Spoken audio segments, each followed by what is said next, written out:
Hello, and welcome to I Am Dad Podcast with your fatherhood authority, Kenneth Braswell. 30 minutes of wisdom, information, resources, and nuggets to help you on your fatherhood journey. Or maybe you're just curious and want to hear some real talk about fatherhood, family, and the minds of men.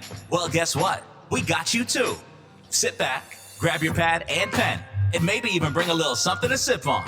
Enjoy 30 straight minutes of fatherhood, family, and fun with the Fatherhood Authority, Kenneth Braswell. Welcome to I Am Dad Podcast. I'm your host, Kenneth Braswell. I'm here at Arissa, here in Savannah, Georgia, celebrating their diamond anniversary, 60 years in doing this work.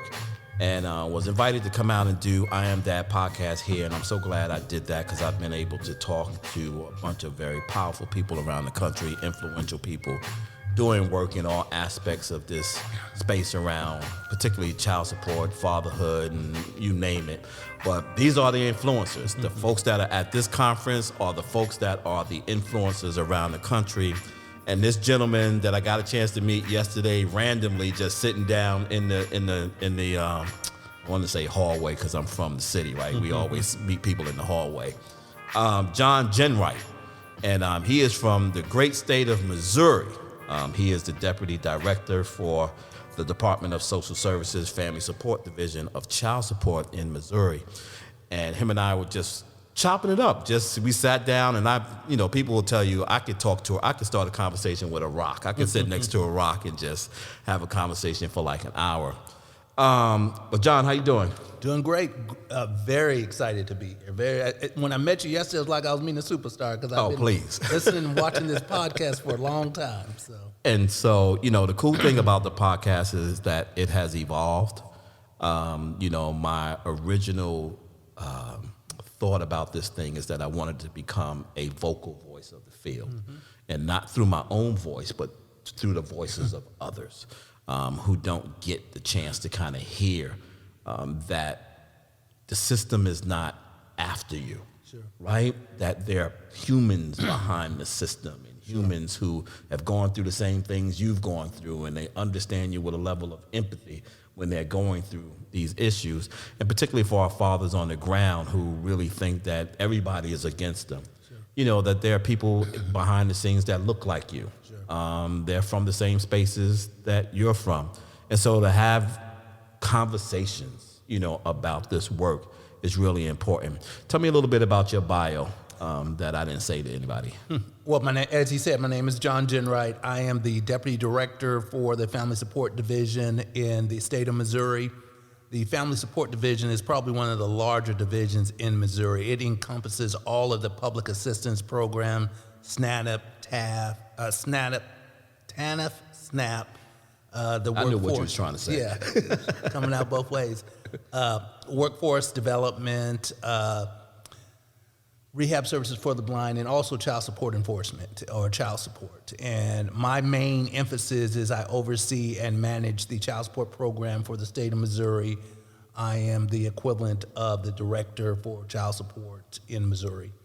I've been working in child support since the early 90s, started in St. Louis City, worked my way up to the Capitol in 2000, have been up there the last 20-something years in just about every capacity. My thing is I did everything anybody else did not want to do, and sooner or later they said, "You want to run this thing?" And I said, "Sure." But one of the things that I told them when I said they gave me the opportunity was that in order for me to do it correctly, you're going to have to let me extend our outreach and into different segments of the community that we were in. So that's the great opportunity about being in a position of leadership, is that you have an opportunity to leave your mark. If you've listened to any of my podcasts, I start out with this. And so because it humanizes the conversation, it humanizes the person I'm talking to, and it gives people a perspective of what the backdrop is from the person I'm talking to. And that question always is, tell me your daddy's story. My daddy's story is that my father passed away early in my life, but he taught me what a father was. And sometimes, and I've used that when I'm working with the fatherhood groups now, because Some folks think that fatherhood is that lifetime commitment, but it starts the day you want to make that commitment. And it's if you haven't been in your child's life the first 12 years, that doesn't mean you can't be in it the next 50 years or the next 5 years. It starts there. And I think that's the impact that had on me, is the fact that it doesn't matter how long you're there as long as you make a positive impact. Mm-hmm. So Missouri is it's been for the past probably 10 years or so a hotbed of conversation for a number of different reasons, but we won't go there yet. We will make a connect to that. But talk to me a little bit about why Missouri is different. Missouri is different because Missouri is made up of a lot of different types of communities. It has a large rural area, but then it has its urban metropolitan areas such as Kansas City and St. Louis that anchor both parts of the state. And then it has your university towns like Springfield, Missouri, and University of Missouri, which is in Columbia. And then it has the Boot Hill area in southeast Missouri, which is not poverty-stricken, but it has some issues that folks are working through and we're trying to work through. So it has a little bit of everything. I think that when you drive around Missouri, you kind of encompass what this country is all about, and a little bit of everything, and you can see it. Every ethnic races that you would think of, there's beds of them everywhere. So it's a little bit of everything. How'd you get into this space? Was it a passion and calling, or was it career path? It was a career path. I'm not too sure that there's too much of a difference between your calling and your career path, because your calling is within you, your career path is what you do. But as I said earlier, you have to find a way to merge those two. And I think a lot of folks struggle with that because they think, okay, in order for me to do what my calling is, I'm gonna have to leave where I'm at now. But there's opportunities no matter where you're at to see to your calling as well. Yeah, that's awesome, because your calling can be within. That's correct. Like, people just believe I gotta leave to build my own kingdom. Exactly. Right, when it comes to callings. Exactly. So from your perspective, we're here at this child support conference. That's the conversation now. I've heard you speak a little bit. I spoke to you a little bit about this child support. In Missouri, where are you now with child support?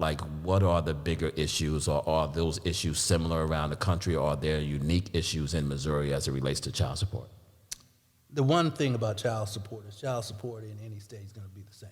It's either you're paying, you're not paying, you're running from us, or, it's something that crosses over all states, because a lot of the child support cases in Missouri are what we call interstate cases. So one parent lives in Missouri, one parent lives in Texas or California. So not all the child support cases in Missouri or any state are self-contained to that state. So it crosses over.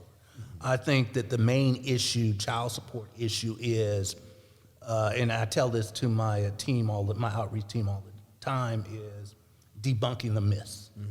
Debunking the myths of child support. Funny thing about the word myth is 90% of myths are grounded in some form of truth.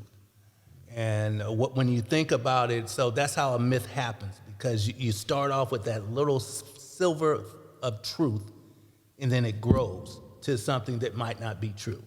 So when we go out and discuss the child support program, we actually try to cut it down to, okay, here's the truth, here's what you heard, and those might not always equal up.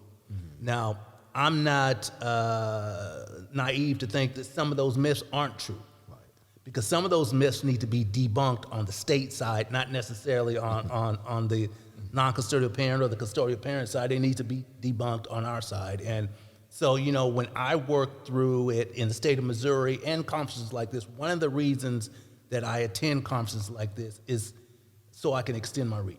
So I can extend the vision that I have, which is that we have to do a better job in child support, not just to sell what we're doing, but to improve on what we're doing. Absolutely. So I think that really kind of sums up the child support issues, is you have to get to the core of it and really let everybody know exactly how this system operates and how to basically win within the system. The system ain't gonna change. But I what I'll do is I'm gonna give you the rule book. Right. I'm gonna give you the rule book. I'm gonna give you the processes, and then you're going to be smart enough to learn how to play that game. And that's basically what most individuals want. They want to be told the truth. And then, I'll start it off by telling everybody, child support will ruin your life. Don't get me wrong. That's not a myth. Like Child any support system. will ruin your life, like any system. But there's a way for it not to ruin your life. Right. And that's kind of the conversations that we have with our fathers. It's interesting because I kind of started my professional career. I had started Fathers Incorporated before I started working for the state of New York. But when I started my fatherhood work in the state of New York, it was within the New York State Child Support Enforcement Agency, right? And so one of the things that I used to have to contend with a little bit was, I got a lot of friends who are also police officers. And one of the things that I would hear from them is that, it's very difficult to be both black and blue, right? And so I'm going to assume that you get a chance to be in the space and talking directly to fathers and they know what you do. Yeah. And you're trying to be a black man with a level of empathy and understanding and yet working for what they consider to be, the enemy, right? What does that look like for you? How do you help them understand that that's not what this is about? That's not why I'm here. I'm really trying to hear, which is what the core mission is, to make sure that your child has the resources that they need to be able to live the kind of life that they deserve to live. It rather doesn't have anything to do with me coming after you. The circumstance just happens to be, in order to come and get you, I gotta come and get you because you're not coming to me, right? So what does that look like for you? It's the same thing that it is for the police officers or anybody that has to go home to their friends or their family, and you're working for the man or you're working from the inside out. But it becomes down to, you got to be yourself. Right. You got to be yourself. I'm the same way with the friends I grew up with in St. Louis that I am with the individuals that I work with in Jefferson City. And you have to be you. And once they realize that you're not the person that's going to take off a mask at night, what you see is what you get. Right. And whether or not I'm in North St. Louis or I'm in Jefferson City or I'm at the University of Missouri, I'm going to talk the same way. I'm going to be the same way. I'm the same person. And so, it has to be your uniqueness, and they have to feel that you're legitimately not trying to run a game on. One of the big things about our community, which I love, is game identifies game. Right. They know when you're running game on it, and they know when you're telling them the truth, because a lot of times that truth may hurt, but they're going to be grateful that you told them the truth. I'll tell them right, straightforward. If you don't get this straightened out, you can probably go to jail for this. You can probably lose your license for this. You can probably do this, but there's a different way. If you take another path, which is basically just pay a little bit of something. If you can't pay the whole support, pay a little bit of something, and then normally that staves off the wolves at the door. It's funny because I was just talking about this earlier, and I was talking about how, a lot of this work, particularly with these dads, is about stop sugarcoating the conversation, right? And so, listen, no, the reality is you need to take care of your damn kids, right? Exactly. And by any means necessary. That was why this thing started for a whole bunch of different reasons, but at its core, it is about taking care of your children. And so, I tell people all the time, I did not pay child support, but I paid child support. Sure. Right? And so the mother of my child and myself, we knew what it took to adequately finance what our child had to do. We split it 50, everything, everything. And I used to always tell fathers, like, do you think if I could have just paid child support, if it was about money, that I wouldn't have said, put me on child support, because the amount of money I'm spending not on child support is serious. And you need to kind of understand those things, and that child support is not just about your financial obligation. It's simply about what the word says, supporting your child. Child support is supporting your child. It's a part of that. And particularly when it comes to individuals that were previously incarcerated and how long they were incarcerated, and they come home and they still think a loaf of bread costs 50 cents, Sure. right? And you complaining about a $50 a month child support order. I'm like, that $50 don't even, it's gone before it hits the bank, right? Okay. It disappears. And so when you're working with the dads in Missouri, like what's the thing that keeps you up at night that you want to see change? You hit on it a little bit earlier, why child support started. And when I talked about the myths, how, everything's grounded in a little bit of truth, is one of the big myths out there is, this is basically a state-run game to make money. Mm-hmm. The government's going to make money off of you. And that kind of was grounded in truth back in the day, because one of the reasons why child support was initially initiated as a program was to pay back TANF. Mm-hmm. And but one of the other things is that due to certain political circumstances, the TANF time period that you can be on TANF has been cut back. Mm-hmm. And so that has kind of mystified or demystified that, because in Missouri, which we have one of the stringentest TANF requirements in the country, you got 43 months. You got 43 months, and you have to be drug tested. You have to jump through a lot of hoops.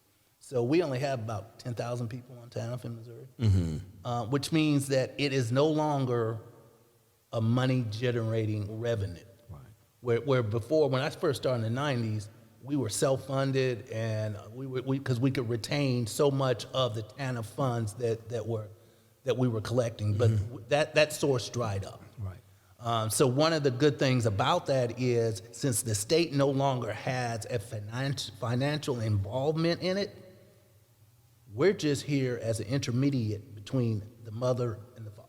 Mm-hmm. And if they ever get to the point where they can work it out, like you said that you could work it out, or you worked out with your family, you don't need us no more. Mm-hmm. I'm fine with that. We have 300,000 child support cases in Missouri. Mm-hmm. If you close one down, that doesn't affect me. Right. I call that a success, kind of like It's a Wonderful World. Every time you hear a bell, it's another child support case closing. Yeah. That's what it is. I mean, that's a success. Mm-hmm. If we can be part of the solution to reunite families. Mm-hmm. Because what happens a lot of times is there's no trust between the two parties, the mother and the father. Mm-hmm. And part of that trust is there's been no financial support. Mm-hmm. And once that financial support starts trickling in, be it just a little bit of money, then that other party says, okay, maybe this is a difference. Mm-hmm. And then if that gets them talking to the point where they can say, okay, we're going to try to work this out ourselves. Mm-hmm. They can come to us, close the case, and we're going to be here if things don't work out. Child support folks ain't ever going nowhere. So you know where to find us if you need us, but you don't necessarily always have to need us. And that's one of the good things about those TANF roles being cut back, because now we can step out whenever you want us to step out. Is it becoming more complicated to manage child support? I'll tell you where this is coming from. Yesterday, I went to a workshop. And the workshop was, let me see if I can find it real quick on my thing. What happened is I saw this and I was like, that's interesting. Let me go to this workshop. And it ended up not being what I thought it was going to be. And I don't see the word. Oh, here it is here. So it's called Going Beyond the Basics, Expanding Paternity Establishment for Modern Families. And so when I walked in there, I'm thinking, it's paternity established. There's a lot of conversation now going on around paternity and paternity acknowledge forms and all that kind of stuff. And as I'm sitting there, I'm like, okay. I walked out of there and I was like, I wasn't expecting that conversation. Same-sex paternity. Yeah, it was around that. It was about, as Robin Harris would say, test tube babies and all of these, all of these kinds of ways that children are born, and how do you manage the child support system to establish who has paternal rights and who's the father and all that other kind of stuff. And I thought to myself, wow, this thing is really evolving into some things that looks very complicated. Is it more complicated now than it was when you first got in it? It's more complicated, but not for the child support processors, which is myself. Mm-hmm. Because what we do is we take the statutes that are either passed on the federal or state level, and then we implement them. Mm-hmm. So that's not our decision.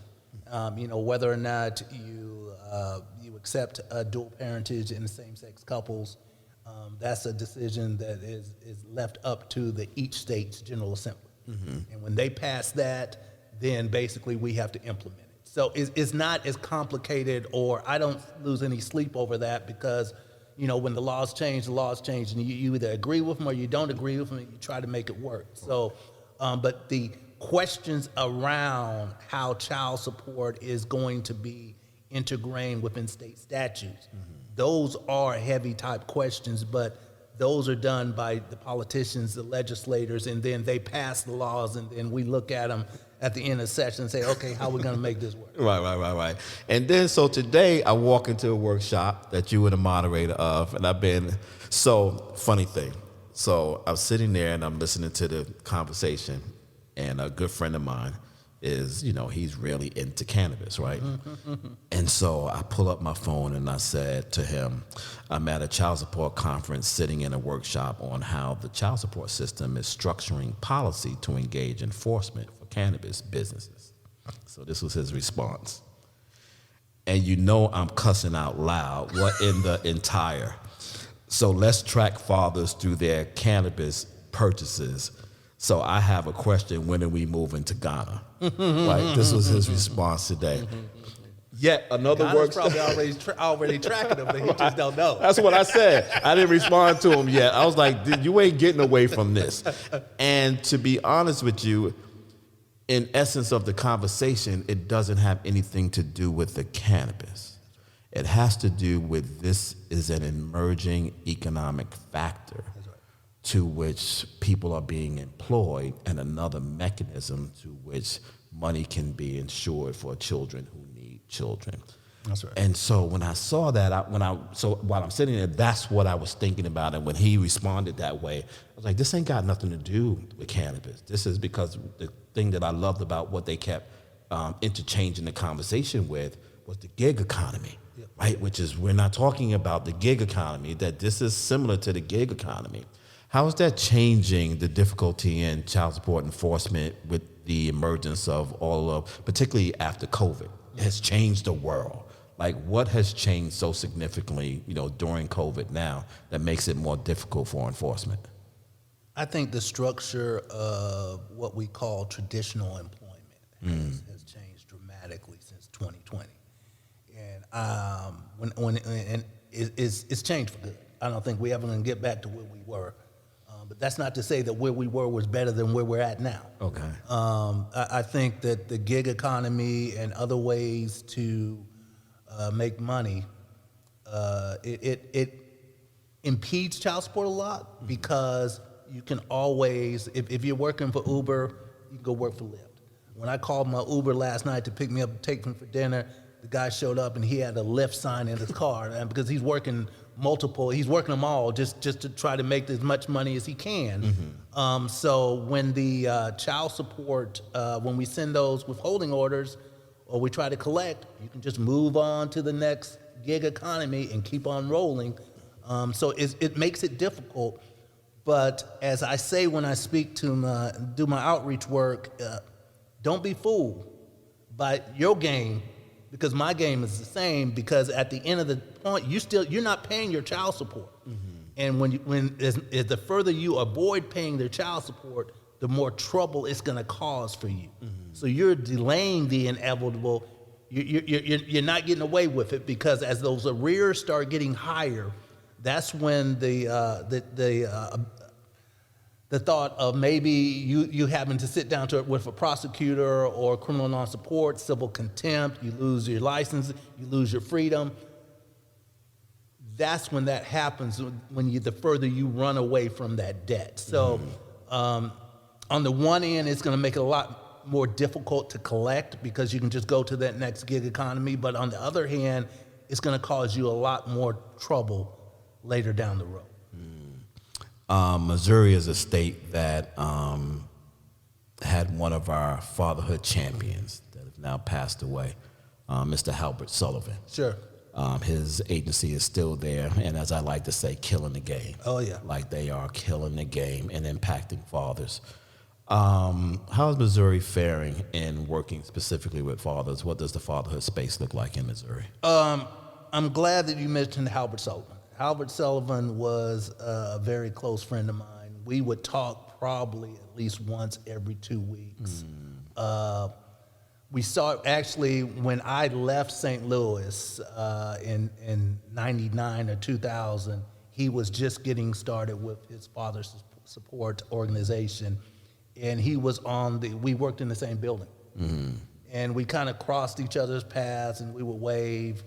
And then it was funny that 15 years later, we meet up in another meeting. And I don't know if you knew Halbert, but Halbert remembered faces but not names. Right, he's like me. Yeah, so Halbert's looking at me and say, "I know you from somewhere." I was like, "Yeah, and he was, and so we started talking, and we realized how much we had in common. And basically, what we had in common was our desire to help the local community. So we started partnering with Halbert probably in 2014, and that was the time that I think Halbert may have been one of my first calls. Wow. And we started partnering with him, and at that point, there wasn't no money. It's like, okay, you have individuals in need, and we have a service that we can provide. Because child support is a barrier in fatherhood. And, so basically, I gave him a child support employee to handle everybody that went through his fatherhood classes. After week 1, he would send the name over to me. We would look at their child support cases. We have a child support symposium. That person would become their caseworker. And so they knew who that person was. Whenever they got that letter, they would call them and say, "Hey, I got this letter." And that's how we started. I mean, that's how we started in Missouri. Then about 2 years later, when they reduced the TANF time that I was talking about from 60 to 43, one of the things that was added on to that statute was 2% of the TANF savings would have to go towards fatherhood programs. That has equaled out to about $2.5 million a year. What we did with the $2.5 million was we established fatherhood programs across the state. We have 6 regions and 6 different fatherhood organizations, including the formerly Father Support Center, which is now Fathers and Family Support Center, and we have 5 other ones in the region. So we have 6 contracted fatherhood programs across the state. Along with, we have another about 6 or 7 programs aimed at employment, youth within that 2.5 that we get. And then we took that, and now we've kind of flipped that. So most of these are TANF funds. I don't know if you're familiar with the TANF funds, but that's something that a lot of states really need to explore because they can use their fatherhood dollars if they're TANF eligible. And by TANF eligible, it doesn't mean that you're receiving TANF. It's if you would meet the TANF eligibility, which is basically poverty, the poverty limit and whether or not you have a child under the age 18. And most fatherhood groups, that's, you're going to fit into that.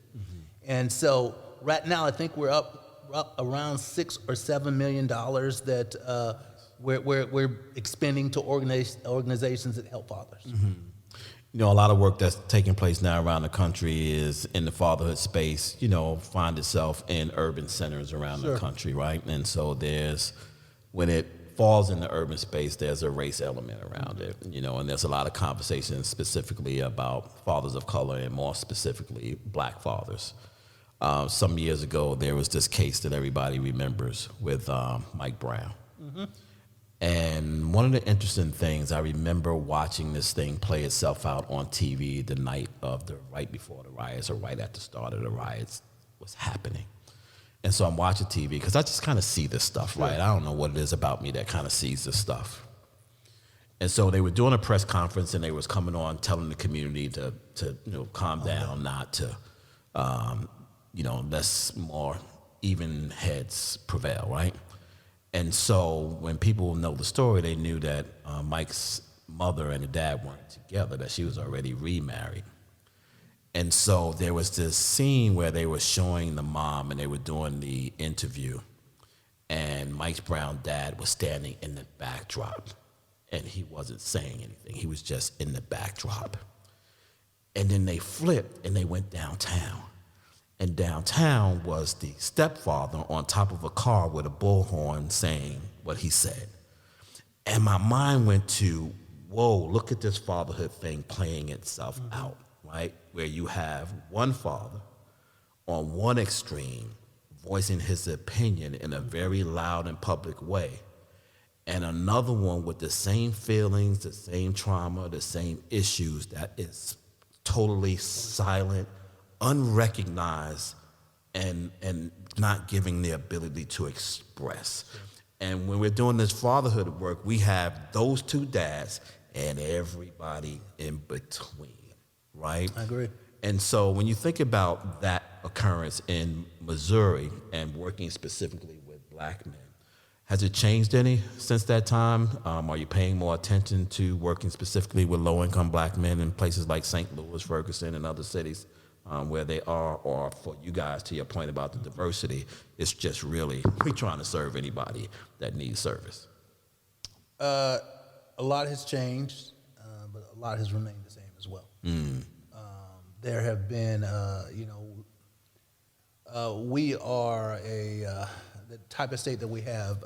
We have a very good governor at this point in time that is really is in tune to the issues in the metropolitan area.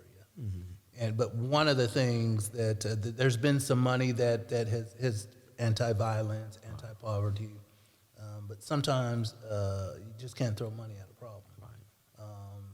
You have to actually dig in and get those soldiers on the ground and work with it. There's many failed programs that were well funded. Okay. and great way to put that. Yeah. But yeah, there has been some change, but we're nowhere near where we need to be as far as being done. But the change, we're not static. But like I said, we're nowhere near where we could say, we're done here. What's the work left to be done in Missouri? What's the thing that keeps you up at night that's like, man, I really would like to impact this and make a real change? Numbers? It's the numbers. Okay. It's the numbers of, and I struggle with this when, we're doing a lot of stuff on the pre-parenthood work as far as catching those kids before they have kids, to let them know what a big responsibility is. And on the fatherhood side, it's the same way. It's like, you're building it brick by brick. But if you're building it brick by brick, you're always looking down and you only have one brick in your hand and you have this whole wall that you got to build. And so, yeah, that's the thing that bothers, is like, how do we get this done brick by brick so that we're making a big enough impact so that it'll affect anything? And so you really have to keep on focusing on, one brick at a time. How can people help? What can anyone do to kind of help make your job easier? I still have family members and nephews and cousins and folks that get in a child support situation, and it's do the right thing. Do the right thing. But, they need to also express that, not just within, but their outer and inner circle. When your friend has a child out of wedlock, you're gonna be a man about it. You're gonna actually be a father. Don't get it twisted. Whether or not you're paying your child support has nothing to do with whether or not you're a good father. Right. And the measure of fatherhood is not how much child support you're paying. But that could be considered a factor in whether or not you can move on down the line with fathering your child. Has housing become an issue? That was going to be my last question, but I just kind of thought about this. Has housing become an issue for non-custodial parents in Missouri? Yeah, it's a big issue. It's a big issue. Right. We have a new initiative that we're working with. We have what we call an engagement unit. Where before a case goes to the prosecutor's office, they're given an opportunity to come to the engagement unit, and we try to work through their barriers to, not barriers to success, but barriers to stopping them from paying their child support. And as you can assume, the number one barrier, of course, is employment. Right. Right. But coming around the corner really quick is housing, transportation. And it's almost in reverse, right? Because you got to eat first. You got to eat. So you got to have food. Then you need to have shelter. It's kind of like Maslow's hierarchy of needs. You got to eat, you got to have shelter, you got to have transportation, then you can work. And I think a lot of times you think that your barrier is employment, but no, your barrier is that you ain't got nowhere to lay your head, to bathe, to get to work. So it's not just employment, because they'll tell us, well, my barrier is I need a job, and well, where are you living at? Well, I'm couch surfing, or we had one individual that said that he was living in a shelter. And I was like, well, where's the shelter at? And he was like, it's a storage shelter. Oh, wow. Yeah. That's becoming a huge issue. That's becoming a huge issue now. Yeah. And so, it's those types of things. So yes, housing is a component, and it's a bigger component than sometimes they don't even realize they have a housing issue, because they're getting up every day, but you don't have an address. Right. You need to get this situated. Otherwise, when you get that job, you're not going to be there long. You got to have everything in order, so when you go to work, you're going to be able to self-service and keep that job. Mm-hmm. And those things are attached to things like parenting time and custody. That if you don't have stable housing, how do you expect a judge to give you any level of custody or parenting time? Exactly. My last question for you: if there's a not-for-profit in Missouri that's looking to create a relationship with child support, what does that look like, and what's the process to be able to do that? The process is there's only one Ginwright in the state of Missouri. You Google Ginwright and you send me an email or call me, and we'll work with you. I tell my staff all the time that I got a problem with saying no. And so my problem becomes their problem, because I say yes and I give the work to them. Okay. That's what delegation means. Pass it on. Pay it forward. Yeah. My burden is your burden. Pay it forward. John, thank you so much, sir. I'm so glad I ran into you. You got a friend for life. Whatever I can do from my purchase, whether it is my local, work that I'm doing in Georgia with our program, or our national work with the Clearinghouse, however we can help you in the state of Missouri, and resources and whatever we can do. Just I'm only a phone call or text away.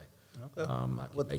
Same goes for me. If you need anything, or I'm here. I'm here. So let me know if you need anything. Absolutely. Thank you so much, everyone, for listening to I Am Dad Podcast. I'm your host, Kenny Braswell. My guest today, John Jenwright. He is the Deputy Director for Child Support in the state of Missouri. You heard him. Google him. That's the young folks would say. You want to know me, Google me, right? Yes, and sir. So until next Sunday, God bless and have a great week. Thank you so much for taking the time to spend with us. You've been listening to I Am Dad Podcast. We hope that you have been informed, encouraged you to think, or even inspired your heart for the love of dads. The conversation does not end here. Come back and join us next week. Same time, same place. Or you can continue the dialogue on our I Am Dad Facebook page. We also invite you to listen to past episodes, learn more about us, and keep up with special activities by visiting IamDadPodcast.com. That's IamDadPodcast.com. Until next time, I leave you with this reminder of manhood from 1 Corinthians chapter 13, verse 11. When I was a child, I spoke as a child. I understood as a child. I thought as a child. But when I became a man, I put away childish things. Because of this reminder, I will always understand that I am dad, period.